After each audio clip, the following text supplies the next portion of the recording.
Hello and welcome back. So we're getting a little bit of a late start this week. We were originally going to do some stuff with Gabe's All-Track, but we are missing a couple pieces because Volkswagen. So while we're waiting on those couple pieces to come in, we're just going to get cracking on the WRX some more, because I do have a lot of parts that have come in, and well, we're gonna put them on. All of them kind of have to do with cleaning up the engine bay. None of them really have anything to do with performance at all. It's mostly just to make it look nice. And I know what you're probably saying, like, how do you clean up a Subaru engine bay? Well, you don't, but we're gonna try because I want to. So that's a thing. But yeah, let's get started.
So you just saw me disassemble some of my intercooler piping. That way we can get to this guy, because we're going to get rid of that, and we're going to hide these lines that go over here to my radiator, and we're going to try to make a beautiful.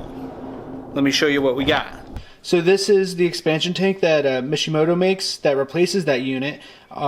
It's a lot slimmer, and it's made of aluminum as opposed to the crummy plastic. Let me show you. So just to give you a little bit of a size comparison, you can see that this one is a little bit thinner. Here, maybe that angle. Yeah, there we go. This one's going to be much thinner, so the intercooler piping that comes right here won't be hopefully resting against this part. And all in all, it's just going to look nicer. So, yeah, that's what we're going to do next. Okay, and because, I'm super smart and decided to not, drain my coolant, Ashley is stuck holding the hose in place while I grab the other one. So we're just going to jump right into putting the new coolant tank in. So yeah. Okay, well, it's in, mostly. Still got to connect the lines up top. I already did the one at the bottom, and then I got the bolt thrown in. And but yeah, so next this line and this line, I'm going to see if I can't figure out a way to put it underneath my intake and maybe clean that section up a little bit more. So I'm going to set the camera down and I'll get back to you when it's done. Hopefully, maybe, if it works. We'll see. I'll let you know. And there we go. And we even got the hoses kind of routed underneath everything. And I think that looks, a little bit better than the way it looked before. It looks a little bit cleaner. So, yeah, on that note, I'm going to call it a night. So, let's pick this back up tomorrow. Alright, so, today's Thursday. And this week has just been super, super hectic for me. I was going to go ahead and do a couple other things, but to be completely honest, I'm just exhausted. But I really want to get into the habit of uploading the videos, every Friday.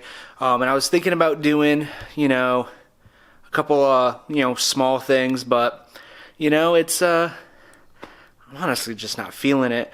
So, rather than just doing something that I, just don't want to do, and making a chore out of it. I'm just gonna make a a real short, simple video.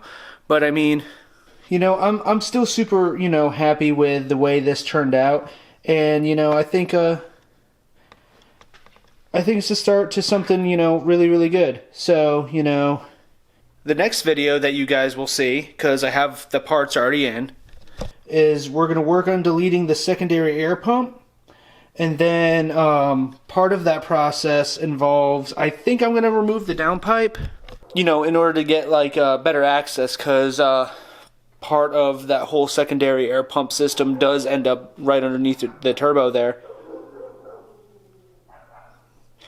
The dogs are talking to each other. So we're going to do that. We're going to heat wrap that downpipe, and we're going to roll some fenders. But that's it for this video. So, thanks for tuning in and bearing with me while, I deal with some hectic stuff. And, yeah, we'll see you next time. So in the meantime, like, comment, and subscribe.